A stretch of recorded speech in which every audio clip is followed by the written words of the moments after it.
homework time ल काउली काउली सानो सब टिप्दिनु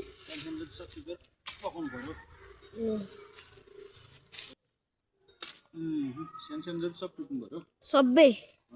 ए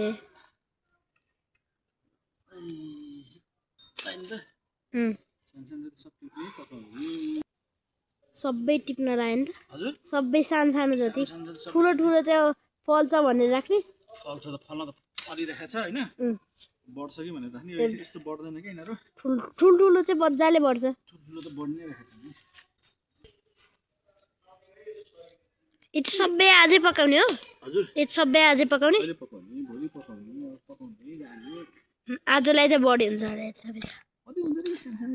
इत्र काउली कति हुन्छ रे इत्र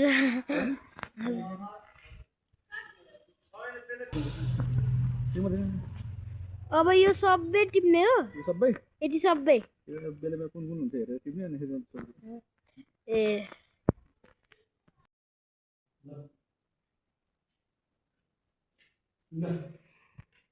काउली एक बाटा हजुर हैन हजुर त्यसपछि सानो काउली चाहिँ सानो हो सानो छ अब कति पुग्छ हैन चाहिन्छ यो 5-7 भनेर हैन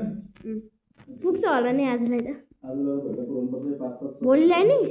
5-7 सबै हाल्छ बाजारमा भोलि पुराउने ए अनि बिस्तारै गरौँला के खाँदै हो नि अनि लड्डु लड्डु खाँदै खै भुजियाको लड्डु हजुर नि त तिलको लड्डु पनि बाँकी थियो नि त्यो नि मन पर्दैन मलाई मन पर्दैन यतिले पुग्छ सुन्दाला कि अनार कसले खाँडा थियो ए के भने के रे कुन त्यहाँदेखि सुक्यो होला कुन चाहिँ सुक्यो हेरौँ अनि फेरि भर्खर लड्डु खानलाई मान्छे के खानला फेरि के रे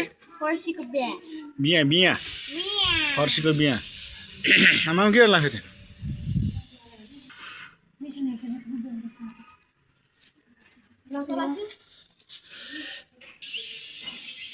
के लगाउ लगाउ लगाउ ल मिलाएर लगाऊ बाबासँग घर बसेपछि त होइन के पाइन्छ पाइन्छ नि उसले त लुगा लाउनु ला भरिदिएको नि अन्त माउलाई त लड्डु राख्दैछ ल लड्डु त्यो तिलको लड्डु र भुजियाको लड्डु छ त्यहाँ मजाले खाने के खाने त ऊ गर्ने त्यो काउली अलिकति उ गरिसकेको छ काउली सबै टिपेर ल्याएको मैले बारीबाट सुन्तला बाबुले अझ दुईवटा केरा सुन्तला स्याउ के खाइ मैले खाइसकेँ तिमीलाई राख्दा यो टुक्रा टाक्री छ आज त मैले बारीको सानो कतिवटा काउली तिमीले 8-10वटा काउली टिप्यो है सानो त्यो अहिले बेलुका अब अनार यतिर नखाने अब 8-10वटा अनार अहिले नखाने यहाँ फलफुल टन्नै छ त दिउँसो त्यत्रो फलफुल खाएन दिउँसो ल यत्रो फलफुल लिएर आएको छ खाने नि ल सुन्तला पनि ल्याएको छ अनार ल्याएको छ केरा ल्याएको छ स्याउ ल्याएको छ सबै ल्याएको छ नि बिस्तारै खाने अनिखेरि हाम्रो सानो काउली त 8-10वटा सबै टिपिसक्यो अब अहिलेलाई कति हुन्छ नि फेरि होइन त्यो बिहानको साग र भातेको ठाउँमा त तताएर त्यो जाउलो जस्तो बनाएर खायो मजाले खाइहाल्छ नि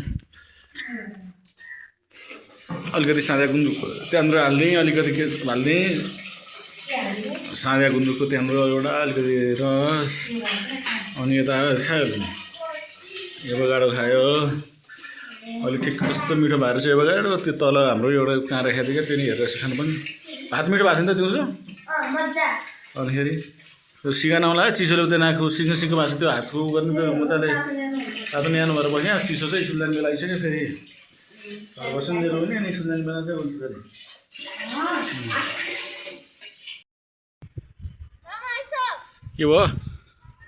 के भयो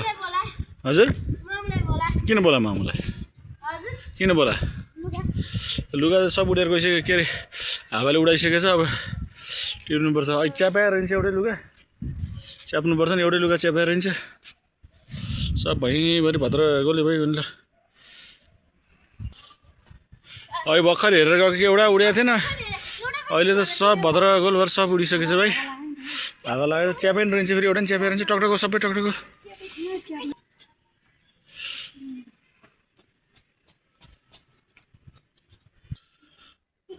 सानो के गरेको थियो भर्याङ भर्याङ चलेर के चलायो भर्याङ भर्याङ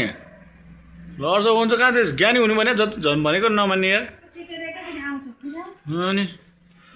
ज्ञानी हुने भनेको त्यो सुगा खानेका रुमाल त्यो एउटा त्यो धोको रुमाल तल लगेन जे मारिदियोस् अब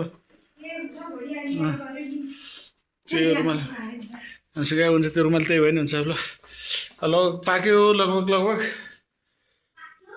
तपाईँलाई त्यो भात बार्नुमा चाहिँ तरकारीहरू पाकिहाल्यो अब बाबुको त्यो होमवर्क त्यो गर्नुपर्छ ल मेच राख बाबु ल मेच राखेर अनिखेरि होमवर्क सक्नु पऱ्यो नि अब एक दिन बाँकी छ स्कुल जानलाई भ्याकेसन सकिसक्यो अनिखेरि होमवर्क त सक्नु पऱ्यो नि हजुर अनिखेरि एक दिन बाँकी छ अनिखेरि होमवर्क त बाँकी छ त त्यत्रो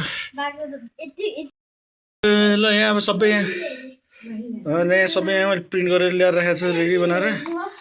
प्रिन्ट गरेर ल्याएर राखेको छु सबै यहाँ त्यो अब टक्क त्यसलाई कैँचीले टक्क काटेर सबैलाई हेर्नु छैन अनि सट्टा कुन टाँस्ने कुन लेख्ने है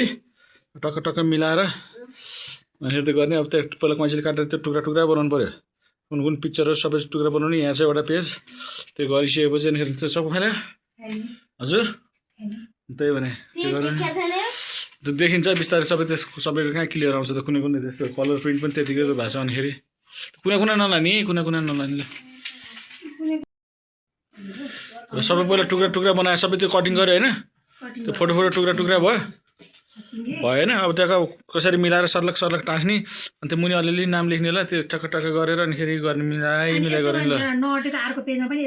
एउटै पेजमा अट्नुपर्छ भन्ने छैन दुईवटा पेजमा अनि एक्सप्लेन गर्नुपर्छ अनिखेरि एउटा पेजमा टाँस्ने नभए एउटा टाँस्दै ऊ गरे नि हुन्छ त्यसरी